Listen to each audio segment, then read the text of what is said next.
Hey, what's up, guys? Today I'm doing another projectile motion question, but this time it's working with velocity. And this is usually a little bit trickier than just solving for distance or something like that. So let's get right into it. When Babe Ruth hit a homer over the 12-meter left field fence, 100 meters from home plate, roughly what was the minimum speed of the ball when it left the bat? Assume the ball was hit 1.0 meters above the ground and its path initially made a 35-degree angle with the ground. So let's start by drawing a diagram. We have our little, let me just change my pen. So we have the batter here.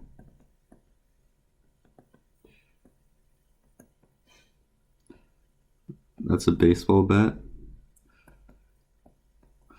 And he hits the ball like this. Let me just draw this again because it's not very scaled very well.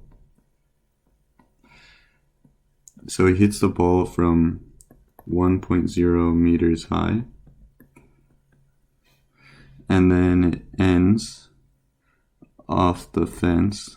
Let's just say this is the fence, which is, what was it, 12 meters high. And what else we're doing? So this is home plate, and the distance between home plate and the fence is 100 meters. And then we're also given the angle, which is 35 degrees. And yeah, so I would start by doing VI, drawing it with the vector triangle. So we have the 35 degrees here. This is VI, the hypotenuse.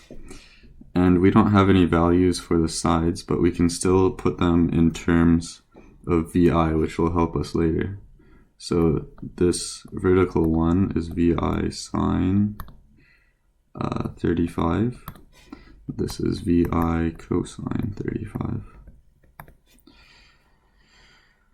So now what we have to do, the tricky part about this is that, well, actually, let me just show you. Let me just show it to you. So when you have all this information, initially you would start by trying to use this formula, t squared, and solve for the vertical component. So vertical d, if we just consider that the height is 11 meters and the ball is hit from ground level, then that would still work, and I just do it because it's simpler. So the displacement is 11 meters equals VIT plus 1 over 2 negative 9.8 t squared. So this is what we get, but the problem is we can't solve it because we have two variables in this one. So what we need to do is find a way to use the horizontal component, which we're given 100 meters for, and relate it to the vertical component. And the way we relate it is with the variable t, because in solving both the vertical and horizontal component, t is used. So if we can find t, we can put them together and solve this equation. So we do an expression for t. T equals, if you know the triangle t, dvt, then we know that t equals d over v. And we know that d is 100 meters. And we write that v is vi cosine 30. 35. And also here, I made a mistake. Since it's a vertical component, it's VI sine 35 t. Oh, it's a bit squished.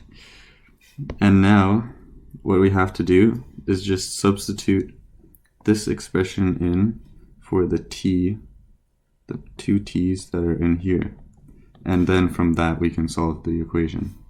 So I'll show you how to do it. 11 meters equals VI sine 35 times t, which is this, 100 meters over the VI cosine 35. Then we add that to 1 over 2. Oh, I can simplify that right now. Negative 4.9 times t squared, 100 meters over VI cosine 35 squared. So, the easiest part to start with is the left term. In this one, we can just cancel out the VI's, and then it's 11 meters equals sine 35 over cosine 35, which is tan 35 times tan 35, because sine of an angle divided by cosine of an angle is equal to tan of an angle, over negative 4.9 times 10,000 divided by VI squared cosine 35 squared. So now we can start simplifying some things. The 100 meters times tan 35 ends up being something around 70.02, and then we can multiply the 4.9 to the 10,000. That gives us 49,000. Yeah. And then we solve the VI squared cosine 35 squared. So from here, we have to simplify the last term. 70.02 minus, divide by the cosine 35 squared. Divide the 49,000 by cosine squared. And that gives us, what was it? 73,024. Yeah, 3,024. Divide that by VI squared. So now we just need to put VI on one side and we can solve this. So we can start by simplifying this term and adding them together. 11 meters minus 70.02 is let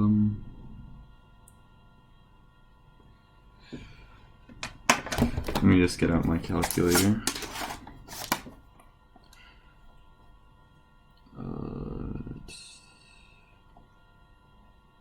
Okay, I'll do it in my head. 59.02.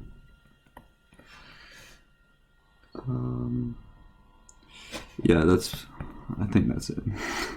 It was probably right. Divided by VI squared.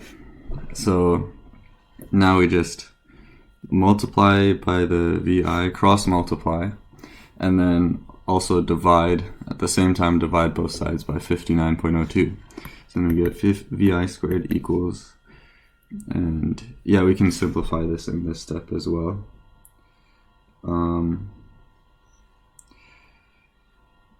Okay, no we can't. So, but it's negative, so I must have made a mistake somewhere. This isn't supposed to be negative. That's because this is negative.